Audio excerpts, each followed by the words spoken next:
open in just hours, and with so much on the line, the candidates are pulling out all the stops. Are we having a good time? Yes. I love it. It's easy to talk about making America great again. You could even print that on a baseball cap. He has lost his voice. Found a little bit of my voice back. I got my voice back just a little bit. This is a country that's in big trouble, bigger than you understand, folks. The critical question is, do you understand the principles and values that made America great in the first place? A vote for Donald Trump tomorrow is a vote for Hillary Clinton in November. You're going to look back on this day in 2 years from now and 4 years from now, and you are going to say that you were there at the beginning. We're going to have a renaissance in this country.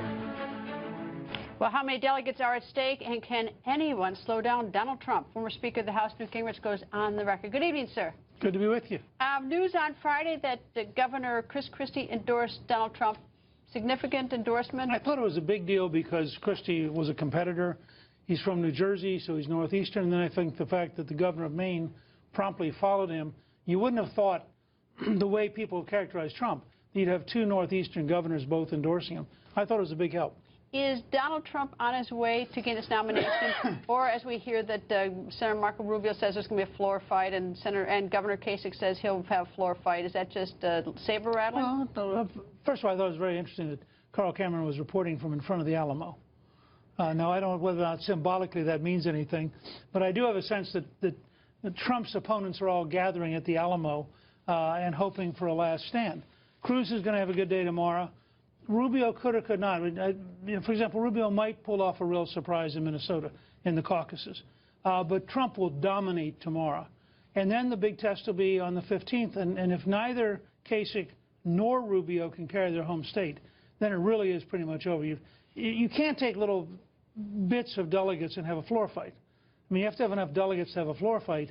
And at the rate they're going, none of them are going to. The new CNN poll, national poll, Donald Trump, 49%. That's 33% ahead of the next person, number 2, which is Senator Marco Rubio, way down at 16%. Senator Ted Cruz at 15%, Dr. Ben Carson at 10%, and Governor Kasich at 6%. Well, I mean, a simple rule of thumb is it's better to be at 49 than 16. I guess I would agree with that. And that, by the way, shows up in the Florida poll, where I think Trump is over 20 points ahead of Rubio. And the one place where Trump has been candid is Cruz has done a great job in Texas. He has a very strong base. The governor endorsed him. Governor Perry endorsed him. He has worked very hard, and he's going to win. Now, the question is, can he win 50%, which is what you need to sweep the delegation? I don't think so. He and Trump are certainly going to have delegates out of Texas. And possibly, if Rubio can get over 20, he'll get some delegates, too. If he only gets 18 or 19, he gets 0 delegates under Texas rules. Governor Kasich, does he have a path? I don't know. I love John. He's like a younger brother. He was absolutely key to our getting a balanced budget for 4 straight years. He's been a great governor. It's hard. It's easy for me to see how John ends up as vice president. It's really hard for me to see a path to the nomination. What if he wins Michigan and then sweeps Ohio? Well, then he's a very serious player. I mean, if he remember, first of all, no Republican president has ever won without carrying Ohio. So there are a lot of good reasons to look at John Kasich. Well, that may be voodoo. Well, it could be voodoo, but it's pretty useful voodoo. I mean, that's a lot of voodoo. Anyway, Mr. Speaker, nice to see you. Thanks, sir.